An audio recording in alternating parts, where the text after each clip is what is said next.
आज आम या अधा कप चूड़ारे एकदम टेस्टी जलखिया। जदि रुटी पूरी पटा खाई बोर हो तेबे एमती जलखिया तैयारी कर दिंतु। थाली सांगे सांग सरीज जना पड़ोनी। ता सांगे तैयारी करबा एमती गोटे चटपटा चटनी जहाँ जलखियार टेस्ट को आहरी बढ़ईदेव। पिलामानकर लंच बॉक्स रे देपारे, डिनर रे भी खाई पारिबे, ब्रेकफास्ट रे भी खाई पारिबे। करबा प्रणाली एकदम सहज आउ तुला परी नरम हब ए जलखियाटी। भिडियोटी भल लगिबो तेबे भिडियोटी को निश्चिंत भाव में लाइक करदे।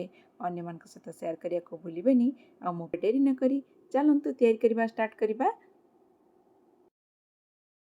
जलखियाटी तैयारी करने पे मु एठी नेची आधा कप चूड़ा। चूड़ाटा को गोटे जगार नहीं जावा। 2-3 थर करके भल भाव में धोईदेवा जहाँ फल चूड़ारे जो डस्ट थी चली जाव। चूड़ाटा को धोइला पर साइड रे रखिनेली। गोटे एमती ग्राइंडर नहीं गली, ग्राइंडर रे पकईदेली गोटे कप दही। से जगटा को धोईकी आउ टिके पानी एथरे ऐड करी नौची। चूड़ा को भी पकईदेबा।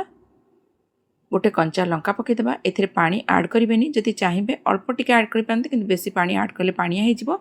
मोठी पानी बेसी ऐड करिनि। देखंतु खाली गोटे कप दही रे आकु भल भाव में ब्लेंड करनेली।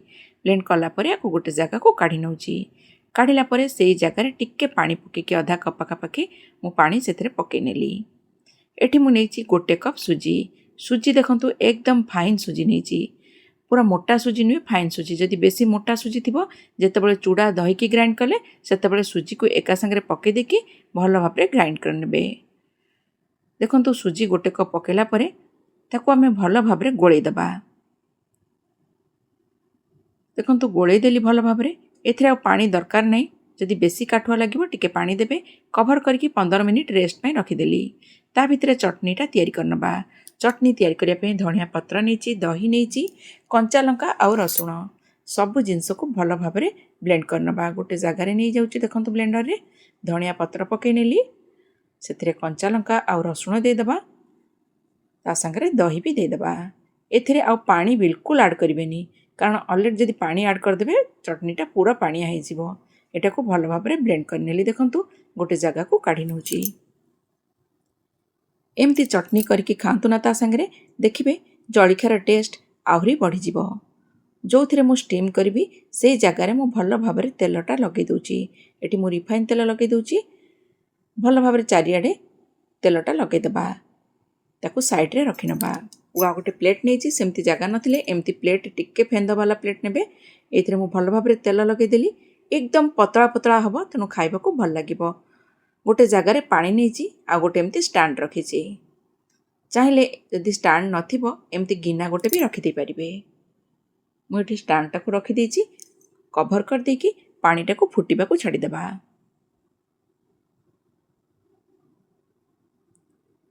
देखंतु ता भितरे 15 मिनिट हे गलानी। सुजीटा बढ़िया भाव में फुली जाइए। देखंतु मु चामच मारिकी देखईदेवी। देखंतु एकदम सबू पानी को सोक कर नेछि आ बढ़िया भाव में फुली जाइए। एथिरे पानी ऐड करबा।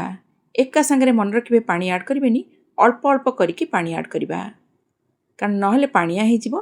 तेणु मु पाखापाखि गोटे कप छोट कप पानी ऐड करछि आ ताकू भल भाव में गोळेई देली। देखंतु गोळेला पर लागिला आउ टिके पानी देबी आ भल भाव में मिक्स कर देबी।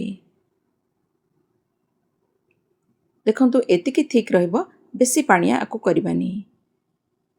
एथिरे ना पकई देबा स्वाद हिसाब रे लुण। एठी मु गोटे चामच छोट चामच लुण पकई देली। गोटे बड़ चामच रिफाइन तेल पकई नबा।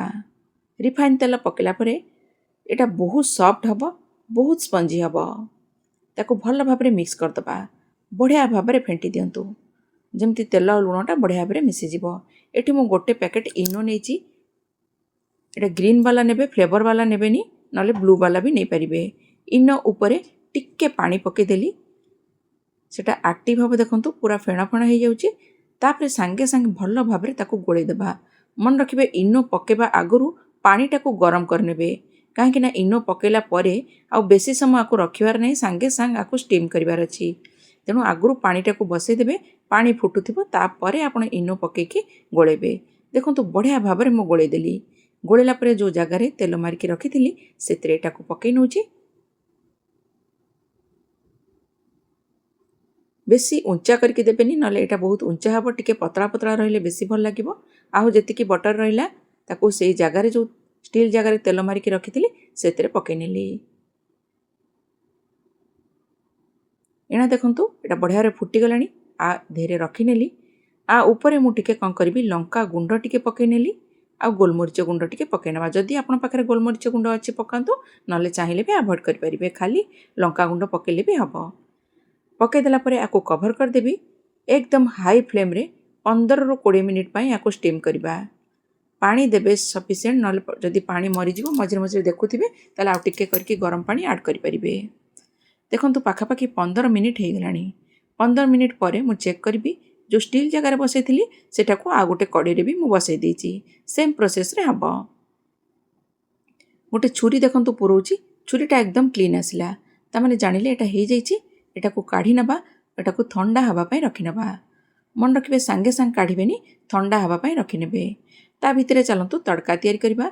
गोटे जगार मु रिफाइन तेल नहीं गली कड़े रे, तेलटा को गरम हवा को छाड़ी देली। टिके हिंगु पकई नेली। हिंगु पकेला परे गोटे चामच सोरिष पकई नबा। सोरिषटा को फुटिबा को छाड़ी देबा। 2-3टा कंचा लंका मझिरु फाड़ कर देछि लंका को। आउ किछि भुसुंग पत्र मु काटी देछि छोट छोट करके, ताको भी पकई नेली। सबु जिनस को भल भाव में मिक्स कर दबा। मन रखिबे भुसुंग पत्र जेमती कला न हुए, एकदम लो फ्लेम रे जेमती एमती ग्रीन ग्रीन रहिबो ताप से एमती तड़का लगेबे। तड़काटा हो गलानी, काढ़ी देली गोटे जगार। आउ एटा भी ठंडा हो गलानी। एटा को आमे काटिबा। साइड रू फास्ट रे छुरी रू टिके टिके छड़े दियंतु, जा फल जोटा लागिची सेटा बाहरी जीवो। तापरे एमती स्क्वायर शेप रे मु काटी नउची। बहुत इजी रे बहुत बढ़िया भाव एटा बाहरी आसीबो। आ खाइबा को भी एटा बहुत टेस्ट। थरे निश्चिंत ए जलखियाटा ट्राए करंतु।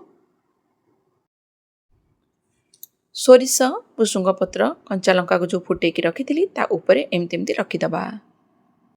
एटा को आपण सुजी ढोकला किंबा चूड़ा ढोकला भी कहि परिबे। ऊपर पकईदेली आ काटिकी रखिथिबा धनिया पत्र भी टिके पकई नेली। एटा को गोटे जगार मु काढ़ी दउछि। देखंतु एकदम गोटे पीस को बाहर कर देबे एमती पिठा खड़िकारे। तापर सब पीस देखिबे इजीली बाहरी जीवो, किछि भी प्रॉब्लम हबनी, एकदम इजीली बाहरी जीवो। किंतु सब बेले मन रखिबे ठंडा हैला परे बाहर करिवे। देखंतु पाखरु देखौछि केते बढ़िया भाव में सॉफ्ट हेछि। देखंतु निश्चिंत समस्त को भल लगिबो। समस्ते निश्चिंत एटा को थरे ट्राए करंतु। प्लेट रे जो रखिथिली ता ऊपर भी सेम तड़का लगे देली। देखंतु प्लेट रू भी केते बढ़िया भाव में बाहरी आसिला। आ संगे सर्व करबा चटनी। देखंतु केते टेस्ट लागिबो थरे खाइले। तेबे आजिर भिडियोटी आपण मानको केमति लागिला? जदि भल लागिला तेबे भिडियोटी को निश्चिंत भाव में लाइक कर दियंतु। आ अन्य मानक सहित शेयर करिया को केबे भी भूलिबेनी। तेबे रहुछि, पुणी देखा हबो गोटे नवा भिडियो रे।